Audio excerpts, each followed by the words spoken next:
Ano po yung pinaka nagiging concern ninyo sa katawan? Back pain. Ang pinakagalaw ko lang talaga is pag weekend, more on house chores lang talaga. But after that, weekdays, more on work. Work talaga. So, kaya sabi ko, maghapon nakaupo. Aray.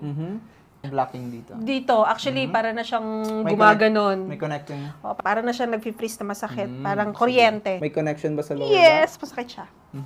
Here, dapat vertical yung ating shoulders. Naka-diagonal kayo. Higa natin. Masikip? May pain? Yes. Hanggang dito lang eh. Hanggang dyan lang. Kaya, hindi. Okay. Down.